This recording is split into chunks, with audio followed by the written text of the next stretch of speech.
and we have to really escalate the noise we make so that we'll be heard.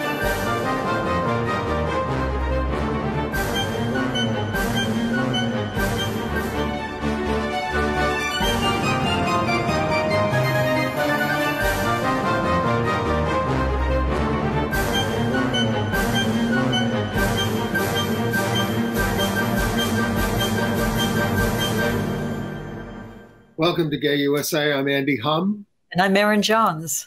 Merryn, it has Ann Northrup under your name, but you are Merryn Johns. I manifested that. I actually emailed Ann just a few minutes ago. So and we'll be back next week. We are two journalists in our primes. And, that's where we're leading off the news this week. CNN's Don Lemon, out gay correspondent there, attacked Nikki Haley, who then went after Ron DeSantis for not being anti-gay enough. And we have two more out LGBTQ federal judges. They've been confirmed. Now, George Santos, you realize, will not resign, he says, but a veteran out gay U.S. House member is stepping down soon. And over at the New York Times, contributors and activists have slammed the paper and its editors for their slant on trans issues. Yes, and they got a sharp rebuke from the editors of the paper. A Montana man who wanted to kill all the LGBTQ people in his town is convicted of federal hate crimes. You don't say. And for the first time, a trans federal inmate gets gender confirmation surgery while serving a life sentence. Yes, we're going to remember Raquel Welch, writer Donald Spoto, and the biggest Rocky Horror fan ever. Over in the UK, two 15-year-olds have been charged in the murder of a trans teen. Awful story. But in South Korea, a big gay rights breakthrough. In AIDS news, there is an Mpox threat to people living with advanced HIV. Yes, but also news on the vaccine, which is very effective. Out-country songwriter Shane McAnally has a show that is Broadway bound. And also on Broadway, we're going to review Pictures from Home. I went and saw that with Andy. And it starred Nathan Lane, Zoe Wanamaker, and Danny Burstein. So you've all heard about Don Lemon, the out-gay anchor of the morning news now at CNN, who now infamously, we have him on his morning show, who said that Nikki Haley there was she's not in her prime. A woman isn't in her prime, and maybe in the 20s and 30s, but Nikki's 50-something, and no. And of course, this alarmed and dismayed his co-hosts, and his remarks were reprehensible. Listen, and as a gay man, I'm going to revoke his gay card because, honestly, the prime of Miss Jean Brodie is required viewing for all gay men. And if he doesn't know that women over 50 are still in their prime, I don't know how good of a gay he is. Well, Miss Jean Brodie, as I remember, was a fascist sympathizer. and what can we say about Nikki Haley? So Nikki Haley immediately turns – so what Don did was terrible. He has apologized for it, and he's undergoing training, consciousness raising, which we all need if we're going to get through this life. And I hope it works out for him, but I don't know. He has to respond. But Nikki Haley then calls him a bigot. Nikki Haley, all right. And here she was, when she was making her announcement, making all kinds of ageist remarks. We want mental competency tests for people over 75, meaning Trump and Biden. We're a new generation, we need new blood, this kind of stuff. So come on, So she was playing the age card as well. And in terms of bigotry, she has supported the worst bigot, Donald Trump. She worked for his administration. Yeah, I have to say kudos to Poppy Harlow. I'm taking my hat off to you as your retort to Don Lemon when he said he was uncomfortable with this conversation. He didn't see how a woman who was 51 could still be considered to be in her prime. And she said, I think we need to be clear here. What kind of prime are you talking about? Prime for childbearing, or are you talking about prime for being president? Don't shoot the messenger, says Don Lemon. I'm just saying what the facts are. I mean, I don't want to get into trouble, but I used to hear that a woman's sexual prime was much older than a man's, that a man's sexual prime was 18. And then it's all downhill from there, guys. Well, anyway. So anyway, then Nikki, can we move on to Nikki again? Let's move on. So Nikki gets asked in an interview about Ron DeSantis's Don't Say Gay law in Florida, and she says, oh, that doesn't go nearly far enough. Florida only bans mention of sexual orientation and gender identity through the 3rd grade. I do it through the 7th grade, and only then with parental consent. So she's trying to outflank him from the right. Yeah, I think so. And then Kari Lake, the failed Arizona governor candidate and would-be U.S. Senate candidate in 2024 versus Kirsten Sinema and Ruben Gallego, is trying to tar Ron DeSantis, who was one of her supporters, by saying he's backed by George Soros, which is Republican speak for Jewish and liberal support. All Soros actually said was that DeSantis is likely to be the 2024 nominee for the Republican Party, and that he is shrewd, ruthless, and ambitious. Now, previously, Lake had praised DeSantis as having, may I say this on our program, BDE, a new phrase for me. I had not heard that. It stands for big dick energy. Oh, yes. Yes. That's vulgar, but it's not believable. Anyway, she says Trump has it too. I'm sorry, the lesbian has to laugh. I mean, I've met more women with better BDE than these guys. Sorry. Sure. And Lake also said this week that if Christians turn violent against drag queens, it's the fault of the drag queens. I don't know how much longer the people can take it, she said, this transgender freak show craze that's happening in front of our kids. So if you really want to see a freak show, go to a Kari Lake rally. Totally. And look, when you Google Kari Lake, the phrase that precedes that search is failed, the word failed. So let me say she's going to come out with more outrageous comments because it's the only way she can stay relevant and trending. And then Trump came out for group executions on television this week, if he's elected. Wow. We're on the wrong continent for that. But can we move on to some better news? Let's talk about what's going on among our federal judges. Yes. The Senate has confirmed Biden nominee Gina Mendez-Muro as Puerto Rico's first LGBTQ federal judge. The Senate voted 54-42 to approve Mendez-Muro. She's previously a Puerto Rico appeals court judge. So that was a bit of good news indeed. She is. And she's also married to the Chief Justice of the Supreme Court of Puerto Rico, M-A-I-T-E, the first name, Oronaz Rodriguez. And they're the mothers of twins, a boy and a girl. Now, let's keep a scorecard here. Biden has gotten 100 judges confirmed. 76 have been women, 68 people of color. And while Biden has moved faster than Trump, experts don't think he's going to equal the 231 installed by Trump. And all of Trump's judges were members of the right-wing Federalist Society, almost all of them. Yeah, I like the quality. I like the quality of his picks. So now I think this is and also the Senate also confirmed the first out LGBTQ judge for the Eastern District of California, Daniel Calabretta, who was an LGBTQ rights advocate when he was prior to this.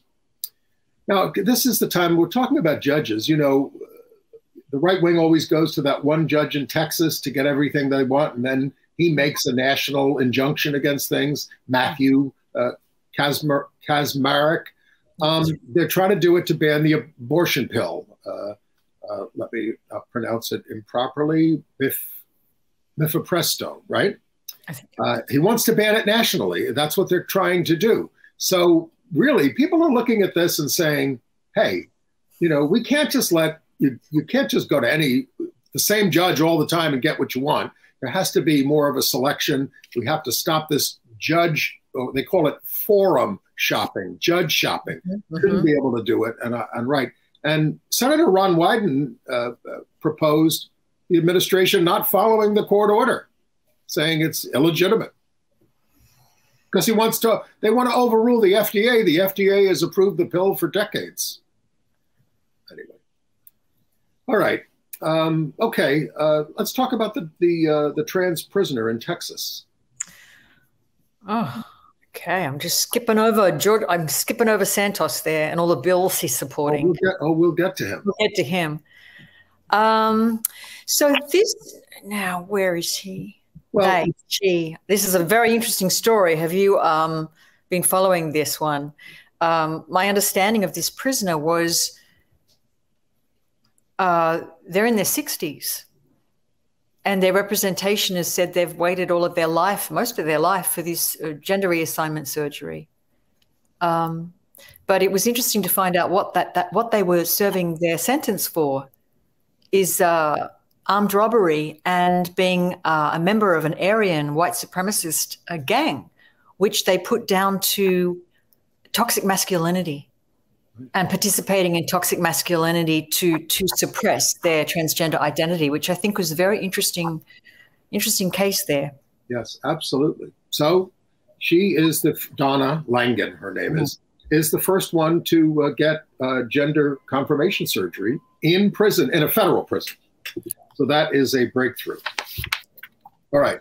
Another appointment we want to talk about, Senator Schumer appointed out gay Glenn Magpante, there he is on the right at a Pride March, to the U.S. Commission on Civil Rights. He's a Queens, New York-based civil rights attorney and professor. He was sworn in February 15th. He was already an advisor to the commission.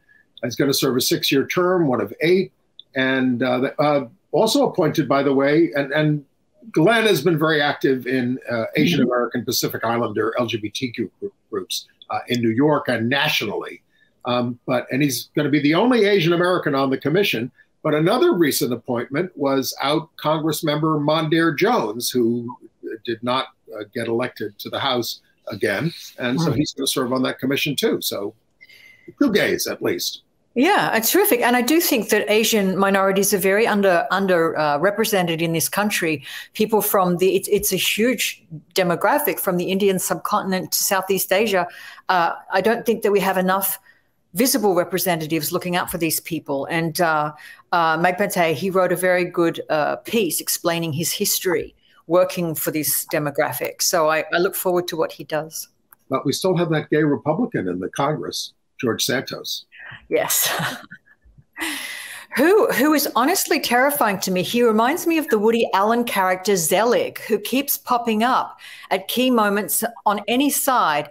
And all of the bills, I was absolutely horrified when I saw how many bills he's sponsoring or co-sponsoring. I think there's about 16, and some of them are quite terrifying. It's all gun rights and expanding gun rights and use of fetal tissue. He would prohibit publishing houses from providing sexually explicit materials to schools. It goes on and on and on. It's all right-wing stuff. Yeah. Yeah, banning TikTok on campus. One of the ones that I thought was truly shocking was repeal the Inflation Reduction Act of 2022. And this act is in place to help fight inflation and reduce prescription drug prices, especially for seniors. I'm not sure why you'd be going against a bill like that. Now, a viewer wrote me and said only his constituents can remove him, and that is not true. The House has the power. You would need a 2/3 vote in the House to remove somebody. And when somebody gets convicted of a felony, they do. Now, right. Philadelphia gay activist Malcolm Lazin, who is no great liberal, he asked the House Ethics Committee to investigate Santos' heterosexual marriage to a Brazilian woman who got citizenship through George and is now seeking citizenship for her new spouse. And the question is, was this fraud? And if it was, it's a crime. And, he was openly gay throughout the whole marriage. He said he was pretty much in love with his wife, pretty much in love with him. Sounds like wow. And anyway, friends of Santos said he was gay all his adult life and dated men while he was married. He's an outspoken critic of illegal immigration, and he loves to have, but he looks to have benefited from this fraudulent marriage. He could face 5 years in prison, and his ex-wife could be deported. Santos also said, when Romney went after him, he said, well, Senator Sinema, Kirsten Sinema, came up to me and said, you hang in there, George, after that incident. And Sinema's office said, that is a lie. Yeah, I can't imagine she would have said that. No. All right. So he's not leaving, but let's talk about who is. Oh, yes. Well, we're going to Rhode Island now. Is that correct? Yes. Please correct me if we pronounce David Cicilline's name Cicilline or Cicilline. Yes. Well, I've always said Cicilline.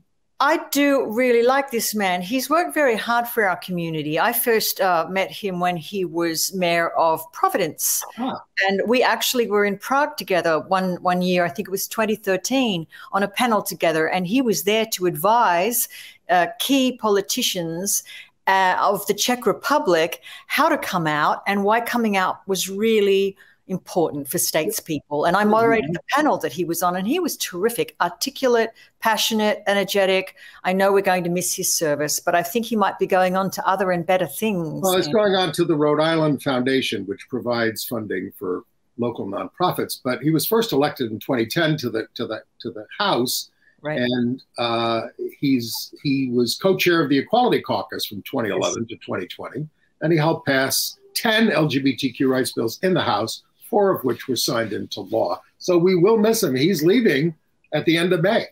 That before his term is up, but that's got to be a record, I think. And of course, he was instrumental in getting the Respect for Marriage Act across the line and signed into law. So I have to thank him eternally for that. Right. You might recognize him as one of the impeachment prosecutors in the House. He's a tough guy. Yeah. Both a gay and Italian and Jewish. Not Jewish like Santos, Jewish. All right. Montana passed a bill giving teachers a right to bully trans kids by misgendering them. The bill says it's not discriminatory to refer to another student by their birth sex or to refer to them by their legal name. Passed 66 to 34. One Republican sponsor said it's not bullying unless it rises to the level of physical violence. Aye. That anything else is suppression of speech. It's a profound perversion of the harm that words do, I think. Another said, we're under no obligation to be kind to one another, and students are under no obligation either to be kind to one another. What a terrible thing to say. I actually do find this shocking, and I don't think I've ever seen two of America's amendments so thoroughly twisted to the point of harm against its citizens. I mean, freedom of speech is very different to hate crime. I cannot believe those two things are joining up. And Kentucky passed a bill very similar to that. It prohibits staff and students, prohibits them from using preferred pronouns. It also requires schools to give families 2 weeks' notice before any lesson on human sexuality can be taught, and requires schools to be notified if mental health or physical health services are accessed. Now, one legislator, we have a picture of her, Democratic Senator Karen Berg, said during the debate, and her trans child took her life in December, his life, I'm sorry, in December at the age of 24. I am no longer speaking for my child. You know my child is dead. So I am speaking for every mother and father who has held my hand with tears running down their faces saying, what did we do? Her colleagues were unmoved. They voted 29-6 for this anti-trans bill on a party line vote. That's a red state getting redder, though they do have a Democratic governor, Steve Beshear, but if he vetoes this, it's not going to stop it. Yeah. Just as a reminder, Berg's son was Henry Berg Brusso, a trans staffer with HRC. So if you're not safe and reaffirmed working at HRC, God help you. Right. Well, in Vermont, though, parents can now select a non-binary marker for their children's initial birth certificates. Trump wants to forbid stuff like this, by the way, if he gets elected next year. The designation can be a placeholder if the child wants to identify differently later. Okay, so what's going on with Brittany Griner? Yes, Brittany Griner is quite simply back. I think it's such fabulous news. She's really come back to win, and you know, what a relief after 10 months being locked up in Russia. But Phoenix Mercury has now confirmed that Griner has returned to the WNBA this season, playing with Phoenix Mercury. She, of course, lives in Phoenix, and she was a free agent in terms of being an athlete, but she re-signed with the team on Tuesday. So I'm very happy. It's going to be great watching her in action again. I hope they're paying her enough so she doesn't have to go off to some horrible regime to get. Honestly, I got to say, I don't think she's getting paid enough. And I don't know if this is the differential between male athletes and female athletes, but her wage for the year is only $165,000, which is certainly more than I earn. But when you're a kind of a most valuable player, athlete, star, you know, hugely symbolic figure, gosh, somebody's got to help her out. Maybe she can start raking in some endorsements. Yeah. All right, let's go to some crime news. All right, a man in Montana. Now, we've been on this story before, but he was on a mission to kill all the LGBTQ people in his small town of Basin, Montana. And he was just convicted on federal hate crimes charges. John Russell Howard, 46 years old. He fired his AK-style assault rifle at the home of a lesbian in town, fired it repeatedly. And though the woman was not harmed, a local pastor saw this and tried to calm him down. And he said, I hope I just killed a lesbian. And he planned to get rid of the rest of the LGBTQ people in town. Now, he's already serving 10 years for the crime. Now he'll be sentenced for the federal hate crimes and gun charges. And if you look at his long record of violence, you wonder, against animals and children, you might wonder why he was able to buy a gun. Right. Or own a gun. No, he's a sociopath. And the fact that he's not already under lock and key is surprising to me. Well, for 10 years anyway. All right. Chicago. Again, we told you about the house invasion murder of a trans woman and her mother, and other people were shot up in January. Prosecutors failed to charge a 19-year-old suspect who lived in the building, even though he was identified in a lineup. They're basically saying they don't have enough evidence yet to indict. Well, all right, this guy has a long felony record. Two people were killed, and that was Unique Banks, 20, transgender, and their mother, Alexandra Olamo, 43. 3 of the other victims were hospitalized. But, okay, can we go to Florida, to the Escambia County School Board? Florida, where woke goes to die. I'm quoting Ron DeSantis there. Well, this is, we told you how they want to ban all these books, right? So in the school board, they've got a process. If people object to a book, they put it through a panel. In this case, the panel approved of all the books, but the board voted to get rid of them. And we're talking about books like they were objected to by a racist, homophobic English teacher who says terrible things to gay people all the time, has a history of bigotry.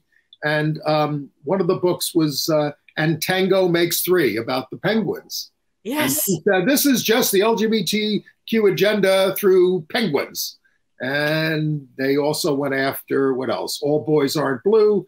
And when Aiden becomes a brother, about a trans boy. But again, the experts looked at the books, said there's nothing objectionable about these books. These books belong in the library.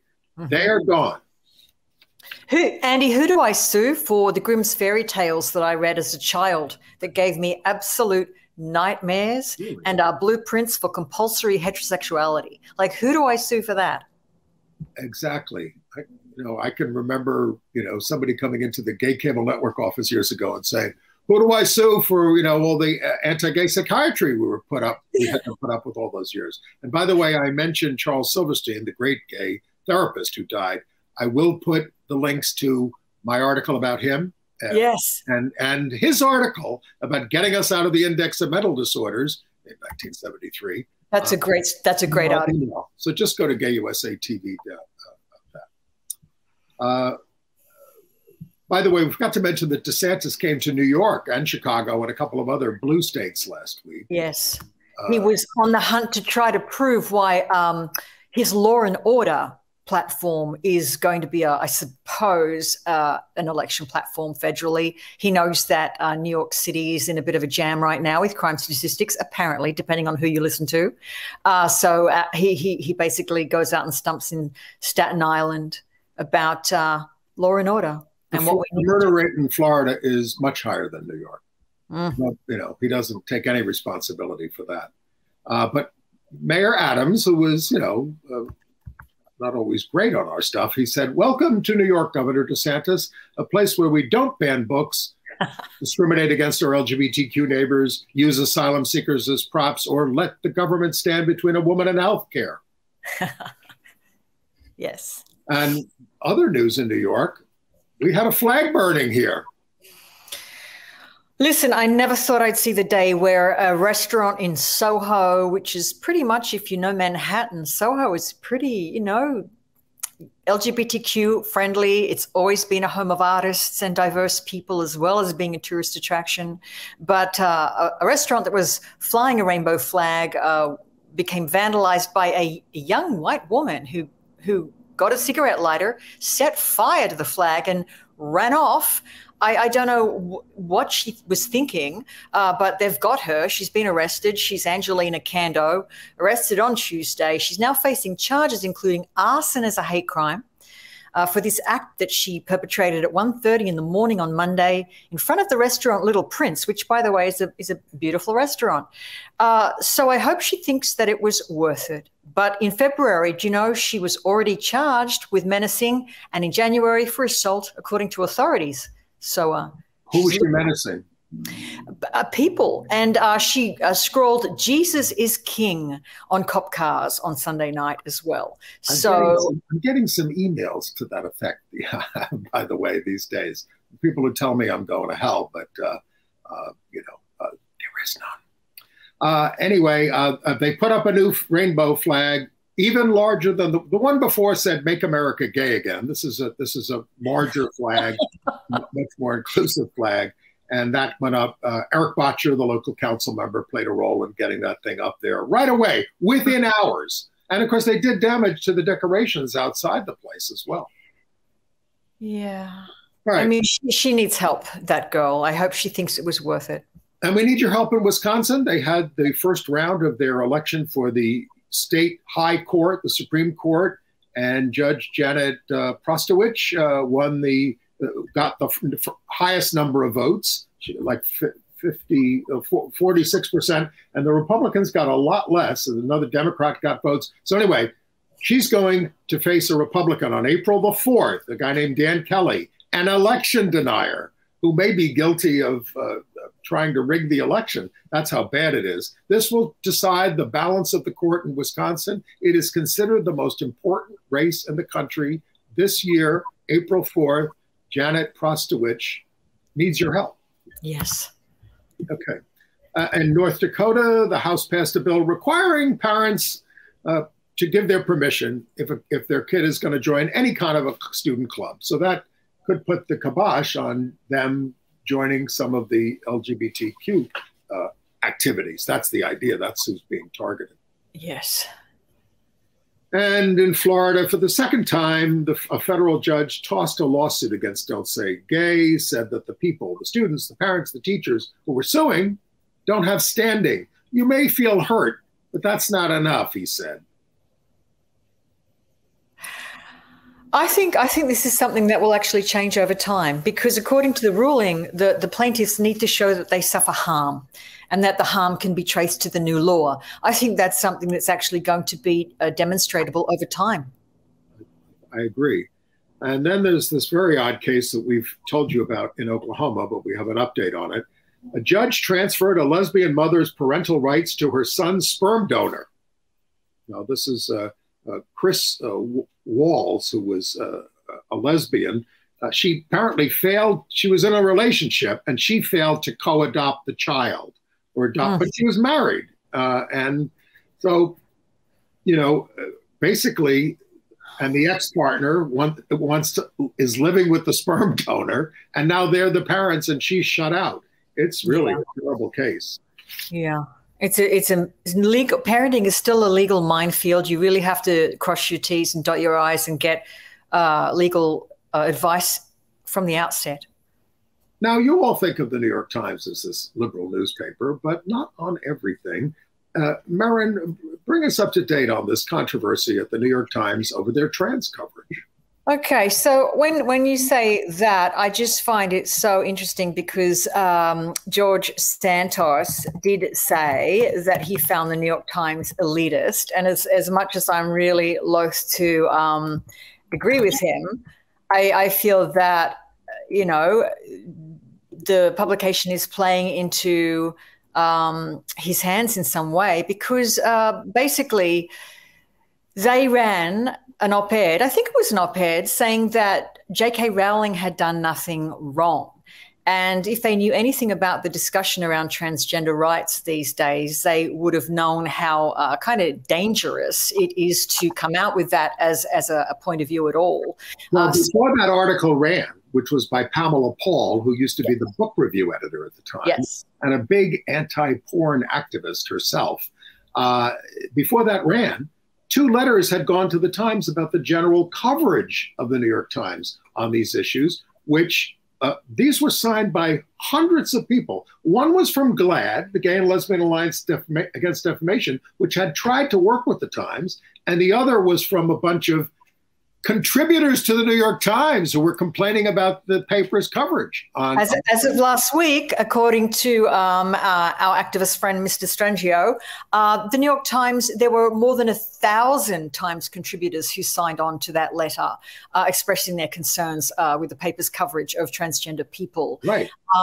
And the Charlie Stratlander, the director of external newsroom communications, actually brushed off their concerns and said that this isn't a matter of journalism, this isn't something to be worried about, you shouldn't be siding with an activist organization, an advocacy organization such as GLAAD, who had also sent a letter. Even though there were 2 letters, and that's right. They did not sign on to the GLAAD letter.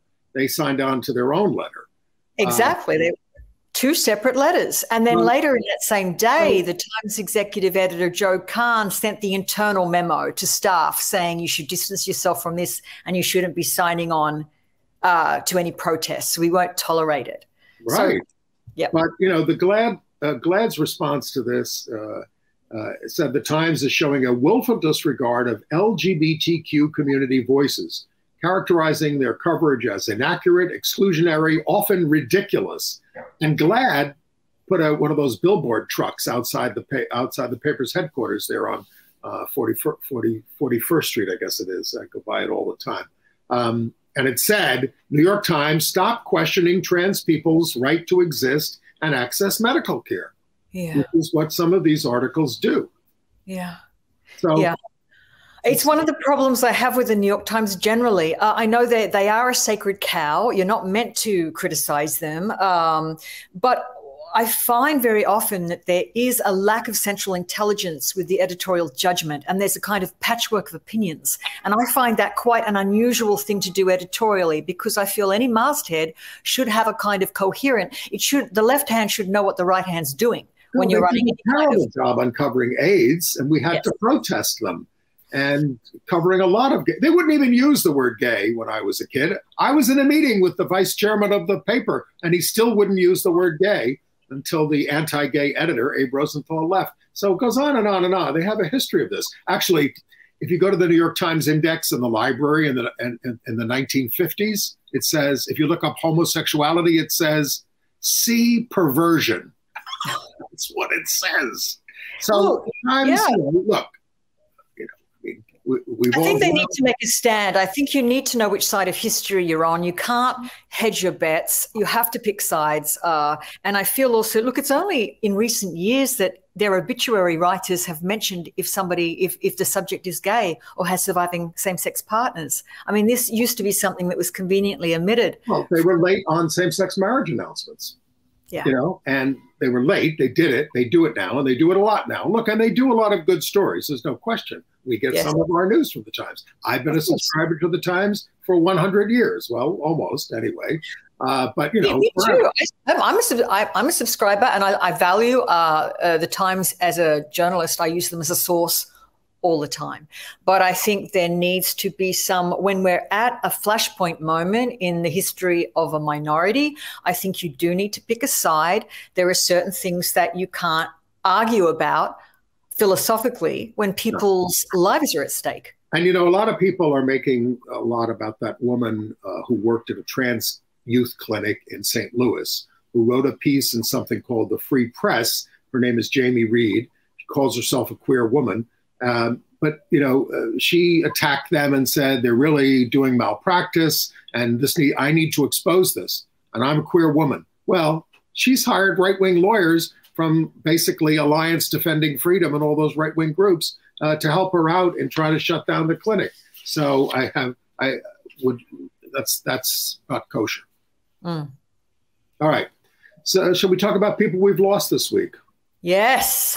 You know, last week, just as we popped off air, we found out that Raquel Welch had died, and she was actually a favorite of mine. I always thought she was so intelligent and very direct, very honest, refreshingly so. And she said some amazing things about being in a very complicated and dreadful film called Myra Breckinridge, which was, I think, the first film to try to portray a transgender person. Andy, what's your take on that film? Well, yes, she was Myra Breckinridge, which was based on a book by Gore Vidal in 1970. Here she is with Mae West, who was the other co-star of another legendary sex symbol, I guess you could say. Now, she's playing a transsexual, yes, Raquel is, but when her character was Myron Breckinridge, go to the next picture, that Myron was played by Rex Reed, the out gay theater and cinema critic.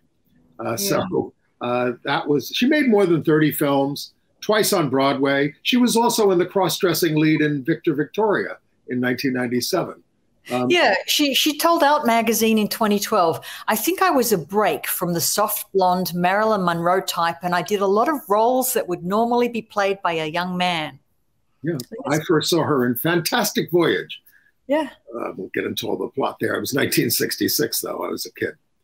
All right. We also lost Donald Spoto, a biographer best known for his books on film stars from Hitchcock to Marilyn Monroe and James Dean. Died at the age of 81 of a brain hemorrhage in Denmark, where he retired and is survived by his husband, Ole Fleming Larsen. His 1992 biography on Laurence Olivier said Olivier had a 10-year affair with Danny Kaye. You know, now, how do you prove something like that? Because I remember when that came out and being so intrigued by it, because there's such a lack of bisexual visibility in show business. Right. And I didn't disbelieve it. I just wondered how you could prove it. Well, you know, the Olivier people denied it. I didn't hold the candle myself. He also wrote a biography of Tennessee Williams, The Kindness of Strangers, and he started out as a religion professor. And he did write books on Jesus and Joan of Arc, among 24 others. And then I don't know our next subject, Sal Puro. Superfan. He's arguably one of the biggest first superfans. This is a guy who went to, by accident with a friend, to see the first screening of the Rocky Horror Picture Show in Greenwich Village back in the day in 1977 on a cold, snowy night, and realized that what he was watching was this phenomenon of audience participation.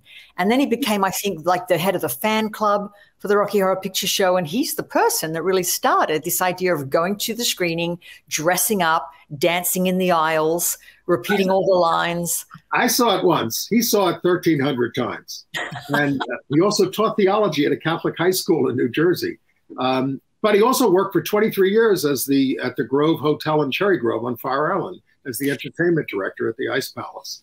Totally. And if you think all of this is a waste of a life or a waste of time, the friend he took to see the movie was Mark Shaman, who I believe went on to become one of the writers of Hairspray, the musical. So all that theatricality did find a home. That's great. That's great. I didn't know that. I'm glad I watched the show. I learned things when I watched the show. Yes. Okay. We want to remind you that the Reclaim Pride Coalition in New York City is holding a town hall on Saturday, February 25th at 6:30 p.m. at the LGBTQ Community Center, 208 West 13th Street, to plan the 2023 Queer Lib March for June 25th. You can attend in person or virtually through their social media and YouTube channels. Go to reclaimpridenyc.org for more information. They are asking you to register online if you would, so they get a sense of who's coming. And before we leave, get to international news. New Gallup survey, 7.2% of U.S. adults identify as LGBTQ, up from 3.5% 11 years ago, but similar to last year. And of course, it's much more among the millennials and the Generation Z and all that. And the other big statistic in the younger, more than half of LGBTQ adults identify as bisexual. All right, international news. Yes. Which country do you want to visit first? Well, start in the UK with that horrible murder. Yeah, this is a very sad case. A 15-year-old boy and girl have been charged with the murder of transgender teen Brianna Ghey, 16 years of age in the UK. Brianna's body was found on a path, and they've been stabbed to death multiple times. I believe this is a hate crime. I can't see what else it would be, but I don't have any evidence of that yet. They were due to appear at a magistrate's court in Chester, so it could be an hate stirred up. If you don't think that the hate stirred up by the likes of J.K. Rowling don't have something to do with this, with kids, you haven't read her horrible tweets. Brianna was described as beautiful, witty, hilarious, strong, fearless, one of a kind. Yep. They had candlelight vigils all across the country over her murder. It's just terrible. Yes. All right. In Israel, a prominent TV reporter, Yair Cherky, 30 years old, has come out as gay. He's Orthodox Jewish, and he said in a statement, "I tremble as I write these words. I love men, and I love God." And this is neither contradictory nor new. He's the son of a rabbi. He was hired by the top-rated Channel 12 as a religious affairs reporter in 2014. And he's gotten mostly a positive response on social media from all parties, not everybody in his family, but from the parties across the spectrum. Sent messages of encouragement. So speaking of Sydney, let's talk about what Rodney Croom, the legendary gay activist over there, had to say about Sydney. Yeah, well, Rodney's he's a really one-of-a-kind activist. We know of him. He's a native Tasmanian who worked very hard to have homosexual sex decriminalised in Tasmania. As you know, Tasmania was the most effective penal colony in the history of the world.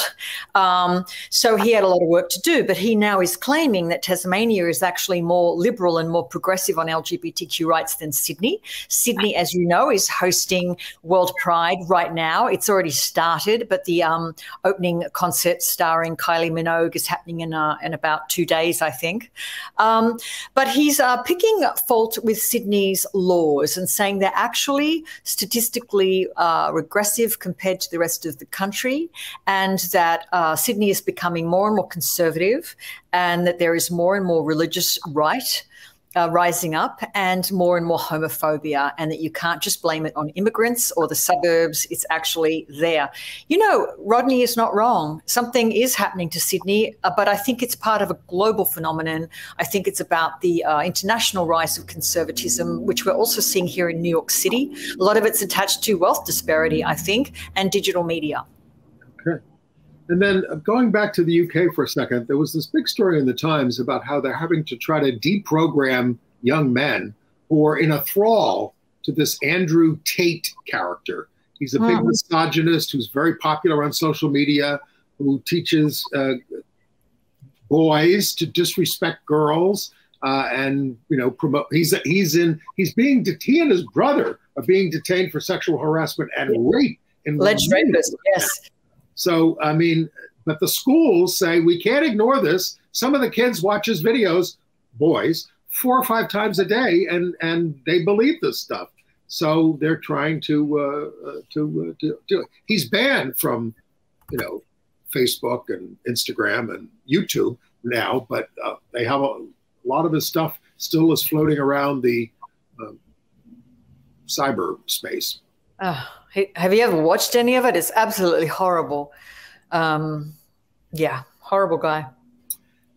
All right, let's go to Russia, where we know there is a horrible guy named Putin, a 28-year-old gay Chechen refugee. He had gotten out. He had been tortured in Chechnya. He got out. He came back to Russia for his father's funeral from the Netherlands. And as soon as he got to the airport, the authorities arrested him. He had a panic attack, had to be taken to the hospital. And his lawyers fear he's going to be sent back to Chechnya, where he faces torture and death. His name is Idris Arsamakov. And it's just frightening as hell. Yeah. He had a panic attack at the airport. I feel for him. I mean, it's stressful enough crossing borders, let alone that happening. Right. All right, South Korea. Landmark ruling by the High Court. This is big news. Yeah, this could be very interesting. The Seoul High Court ruled on Tuesday that the state's health insurers should provide spousal coverage to a same-sex couple in a decision that lawyers and advocates saying could mark the first legal recognition of same-sex unions and marriage in South Korea. This ruling overturned a lower court decision that a same-sex dependent was ineligible for benefits afforded other common law couples by the National Health Insurance Service. And the High Court wrote that protecting the rights of minorities is the biggest responsibility of the court as the last bastion of human rights. I wish our court felt that way. But apparently, there was a big article that, majority of South Koreans favor same-sex marriage. But the Christian right there, like here, is very powerful minority, and they have stopped it. Okay. And the Japanese Prime Minister, Kishida, there he is. He's the second from the right there, met with LGBTQ groups. And he apologized for the anti-LGBTQ bigotry of a former aide we had to fire. And he appointed a special advisor on women's empowerment who will also advocate for LGBTQ rights. They're trying to get this all done before the G7 in May in Japan, but they're still dragging their heels on full protections. What about Spain, though? Good news out of Spain. They passed a bill allowing trans people to change their gender markers without having to go through a medical diagnosis. So that's good. Yeah. On the other hand, Russia's federal censorship agency has a new automated system to search the internet for pictures and video content banned under the Russian law, including the one banning gay propaganda. The system also scans for undesirable images of Putin. Oh, this is something out of George Orwell's 1984. The actual system is called Oculus, which doesn't that mean I mean, you're being watched, Big Brother. I think it's terrifying. But I read this story right on the heels of reading the Human Rights Watch report saying that digital media in North Africa and the Middle East is being used to dox and surveil LGBTQ people, trump up charges, detain them, torture them, and imprison them. It's terrifying what's happening. Right. So we move on to AIDS news? Yes. As we were just coming on here, we learned that yet another patient has been cured of HIV, which is, to completely rid the body of it. This is now called the Dusseldorf patient, somebody 53 years old. Again, they did it through a stem cell transplant business. This is not a workable cure for the masses. They keep saying they hope they're going to learn something from this that will be a working cure for the masses, but at least we have apparently our third cure of HIV. But people with HIV, especially those who are immunocompromised, got to watch out about monkeypox, because they did a study of 328 HIV positive people in 28 nations who have a CD4 count below 350, and 27 of them died of monkeypox. So it's a major concern. And there was also by the way, if you have 200 or more CD4 cells, you're supposed to be in the clear. So there's also a French study that says the vaccine for Mpox is 99% effective. And we have a sexually transmitted infection crisis, and they're having a big conference about this in Seattle right now. And the some public health experts want the CDC to endorse the idea of taking antibiotics after sex to prevent infection. It does work, but now they're worried you're going to just make antibiotics ineffective if that's what you're relying on. So that's where we are on this. Yeah. I would not be in favor of that, because that contributes to the superbug, or so we've been told. I think education in sexual matters and prevention is far better. And they also did find a French study that a meningococcal B vaccine halved new gonorrhea rates. So that's good. Okay, entertainment news. Well, at the end coming out and marriages and the whole works. Yeah, at the NAACP Image Awards of February 25th on BET, the President's Award is going to be presented to Gabrielle Union and Dwayne Wade for their social justice work, including deep involvement in LGBTQ rights. They stand up for their trans daughter, Zaya. Gabrielle once said on The Ellen Show, "It's odd to get recognition for doing what you're supposed to do, which is to love and accept your kids. But unfortunately, there are so many people who just don't." They've attended Pride with Zaya, fought for her name change, and tried to protect her from negative social media. Okay. So we went to see a show. Yes, we did. That was fun, Andy. Andy and I went to the theatre together. We went and saw Pictures from Home. Look, I keep my playbills, Andy. What did you think? Tell us what you think first. Well, we both saw it. We can both talk about it. First of all, this is theater royalty there. That's Danny. Basically, it's suburban Home, right? There's Nathan Lane on the right with Zoe Wanamaker as his wife in suburban California. And, they're all, and Danny Burstein is their son, and he keeps coming down to work on a photography project. He's a photography professor. He wants to take pictures of them. He wants to look at home movies. He wants to write a book about it, all this kind of stuff. And they fight about it the whole time.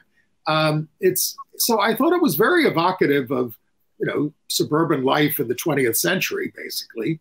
But a lot of it is told to us directly. They talk to us. They turn to the audience and they tell you things. I prefer when things are dramatized. There's some very funny moments. I don't know if it all hang together as a play.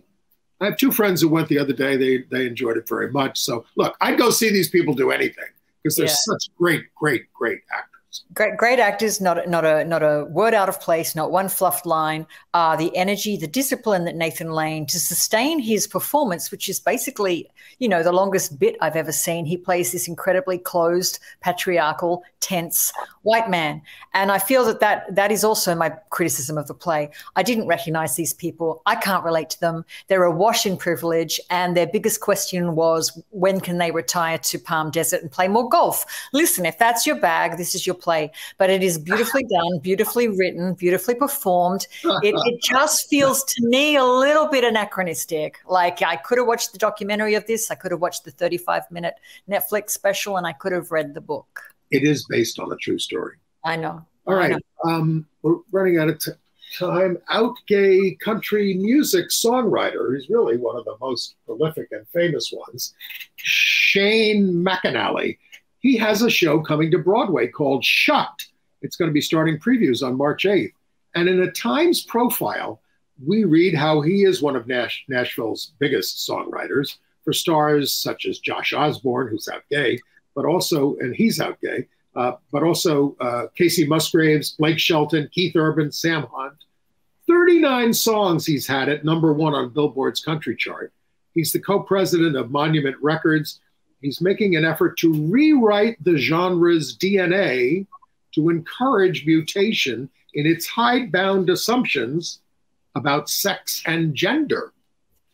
So I didn't know about this guy. I'm sorry. I'm not in the country music world. I'm hardly in the music world, for that matter. But I was very moved by his achievements. Yes. Right. Tell us about Zach Herron.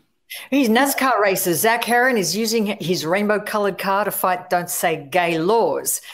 He has teamed up with Lambda Legal, and their logo is going to be emblazoned on his Toyota Camry stock car, along with the rainbow design. There it is. Lambda Legal Defense is our oldest, goes back to the early 70s, fighting for LGBTQ rights in the courts. Yep. So buckle up, Daytona. He's coming for you.